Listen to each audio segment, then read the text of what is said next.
Hello.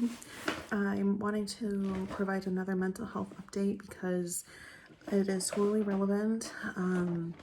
I mentioned in the video immediately before this one that in my mental health update from February 20th, yesterday, today's the 21st, I mentioned that the past couple weeks have been more difficult emotionally for me, especially the past week. So I've said that I mentioned in my last video that a lot of things are going on, but specifically I'm able to focus on the medicinal part. Again, it's almost been a week that I've been completely off of Cymbalta, which is a level 2 antidepressant, and I am on just Zoloft, and for me it's a very low dose of 50 milligrams Zoloft, which is a level 1 antidepressant. So my psychiatrist told me last time I saw her 3 weeks ago, almost 2.5 weeks ago, is those coming off of Cymbalta can experience withdrawal symptoms. So I'm like, okay, but I don't know what exactly withdrawal symptoms look. I mean, like, she can tell me what they look like, but like, I don't really know, like, if I'm going through something, I don't know, I can't recognize it as like, oh yeah, this is just withdrawal. So I'm able to see that more hindsight. So nights like tonight, this is what I wanted to vlog about is, I've been really struggling, emotionally, especially this past week. So what really struck me today, so my husband and I were at the park with the kids, and I just really noticed me emotionally check out about 4 or 5 o'clock. It's kind of like on the dot every day about 4 or 5 o'clock. I kind of emotionally check out. Like, I just feel so done for the day with like everything. Like, I can, fortunately, now that I'm sleeping better, like I feel like I can stay awake and not be dependent on coffee or caffeine of some sort to get through the day now physically. But I definitely feel emotionally like I'm just like done. Like, I feel like I have nothing to give, that I just like need to go to bed. Like, mommy just needs to go to bed. So,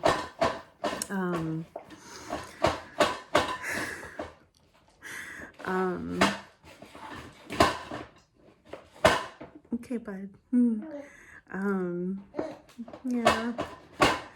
So, I don't know, I was just like feeling just so done and like, you know, having those, I've been told that these are normal thoughts whenever moms, and I really want to emphasize this, especially to moms or those of you who know, like, have mothers in your life, whether they be a friend, your own mother, sister, cousin, however mother's related to you in your life, co-worker. But it's normal for moms to have feelings every now and then of just wanting to just go away for a few days, just have a break from everything. Because being a mom, even if you're a working mother full-time, being a mom is all the time. There's no break.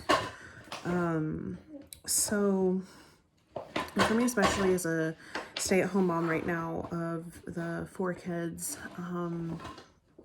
because even those who are in, so I do have my husband, and he and I are able to share the parenting responsibilities on a day-to-day basis.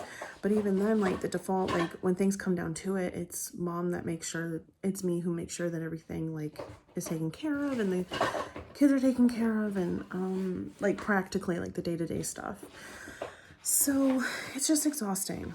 So I want people to know that it is normal for mothers to express feelings of exhaustion and needing a break. It is possible to love your children with all of your heart and take care of them and be the best mom ever and want a break sometimes. I know sometimes husbands don't understand, boyfriends, partners, family members, friends just don't understand, and a lot of moms don't feel safe saying like today, I wish I could go away for like 3 days in a hotel by myself by the beach, like just have some drinks throughout the days, just be by myself, maybe one friend or two, and like we can just like lay on the beach all day and have drinks. And I would want to work on writing my book, and like vlogging, blogging, like writing. I love writing. I would love to just sit on a beach and write, or listen to my audibles and just lay in the sun right now. So that's normal. I love my kids. I take good care of them. Simultaneously, it is possible for mothers like me to want a break. Sometimes, I know I struggled with this in the past. I would say I want a break, and it's, oh, you don't love the kids? Yes, but mommy needs a break. So, I mean, for those of you who have a full-time job, and you can leave it, or like even teachers and professors who don't get to clock out and you take the work home, that's with you day and night while you're sleeping, waking you up and all sorts of things. So those of anybody who owns their own business, like and you are still primary overhead to make it work, having a business is your baby. Or like if you have a puppy or a kitten, like that needs to be fed every hour or two or something, like dependence on you all the time. So anyways, I was having more of these feelings and thoughts, which is kind of atypical for me and starts raising up a concern for me. So what I did is, thankfully I was aware of this. I now know that it's normal and it is okay for me to have these thoughts as a mother, and still be able to care for my children.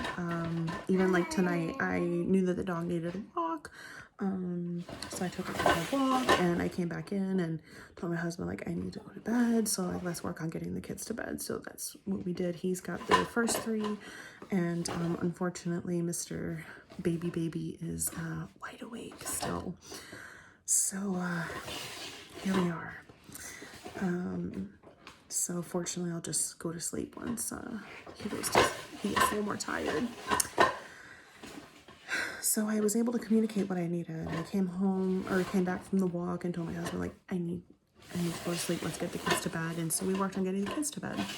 What I also did is I sent, one of the things I love about my psychologist and my psychiatrist is I have an online platform with both of them that I can message them on a private platform at any time to let them know what's going on. So this is one of those times that I did reach out to both of them just to let me know where I'm going through emotionally. And my psychiatrist, she got back to me so fast, and I'm like, oh my gosh, you're awesome. It's a Sunday. For me, I'm in Eastern Standard Time. She's in Pacific Standard Time. She got back to me so fast. This is amazing. So, she said that what I'm experiencing is completely expected for withdrawal symptoms from Cymbalta. So again, I'm off of the Cymbalta for almost a week now, and apparently all these feelings and everything I'm having are totally expected. And in line with withdrawal. So in hindsight now I can say, oh, okay, so I am experiencing withdrawal from the Cymbalta. So she says that it can last, these symptoms of withdrawal, the increased, for me, it's increased irritability and increased impatience, and just like, just a lot of negative emotions that are kind of hard to deal with. Just leaving me feeling really conflicted, because life is pretty good. Like, my life is good, but you know, I still, like, I even shared part of it, like, I feel miserable, but my life is great. So I know a lot of people feel this way, especially those who are depressed, who do have depression, who do have anxiety. All sorts of things can contribute to these feelings. So, mental health update specifically for the medication. What I'm feeling like emotionally is definitely, I don't know the percentage of, but linked to the withdrawal of the Cymbalta I'm going through currently. So my psychiatrist let me know. She's like, just hang in there, continue to use your CPAP machine, because getting restorative sleep is very important. So she is really working with me to emphasize, like, and work on getting the sleep to figure out how much of my conditions are actual conditions and how much is sleep deprivation. And she said that the withdrawal symptoms from Cymbalta can last up to a few weeks after the last dosage for me, which is almost a week ago now. So she also encouraged me, we're going to keep slowly increasing my Zoloft, the level 1 antidepressant. The depression for me is definitely a condition, and anxiety is definitely a condition. So we're going to be increasing the Zoloft, and we're going to be keeping me on that anti-nightmare medicine, prazosin. So even though like what I'm experiencing right now it really sucks, and I'm going to be facing a few more weeks of it, so I'm not expecting to feel good until maybe the end of March. So it really sucks, but this is the pain before the gain, and I can have the hope of and the positive mentality of knowing that I'm on the right track. I have a psychiatrist who's working with me, who helped me learn that I have a sleep disorder and I need help sleeping, and I'm getting restorative sleep. And my psychiatrist is also working with me to get me on the meds that I need. The level 2 antidepressant I was on from the previous psychiatrist wasn't actually helping, and actually the level 1, she was saying, sounds like it works a lot better for me. So that's what we're doing. We're getting me back on the medicine that works right for me. But again, it is what it is. That's probably the most frustrating part for me right now, is just the time. It takes time to come off of certain medicines, and at the dosage I was at and for the length of time I was on it, it just takes a little longer than other people coming off of it, and slowly getting back on the other medication. So it's all a matter of time, and I wanted to share this struggle, as this is something I'm definitely in the thick of, including nights like tonight. Like, I've just noticed every day between 4 and 5 p.m. that I'm just emotionally just checked out, and I just want to be by myself, like watch Outlander on Netflix or The Great British Baking Show, just be by myself and go to bed when I want. But I'm a mom, can't do that. So it also goes to show part of this journey of healing and growth is I was able to be aware of these feelings I have, the thoughts I have, the resources I have, and I use them. I use my voice with my husband to help us get the kids to bed tonight. I was able to use my voice to reach out to my psychologist and my psychiatrist. And I'm able to give myself the grace of knowing that I'm going to be experiencing these things, and just being aware of the fact I am going to be moody and stuff helps me be less moody. And for me, that's most important for my children. Not so much even for myself, but for me, it's most important for my children and for my husband. I even updated him after my psychiatrist got back to me to give him that peace of mind that, like, no, your wife's not going crazy. Your wife is going through withdrawal because your wife is, making sure that she's doing what she needs to do for her, to be her best self. So I'm able to communicate. I know exactly what I need to communicate and how to communicate it. So, yeah, this is all these parts of my healing and growth journey coming together. I am in the thick of it. Today, I did not do my day 3 workout of my my first Beachbody challenge, the 21-day fix.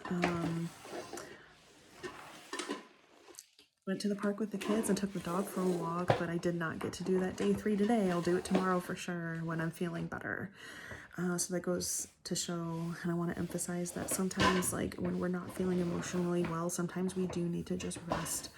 And I need to focus on just getting to sleep. So I'm just hanging out with my little man here till we go to bed. So that is my latest mental health update as I'm in the thick of not feeling well, but able to keep this positive attitude and mentality from my healing and growth that I've done.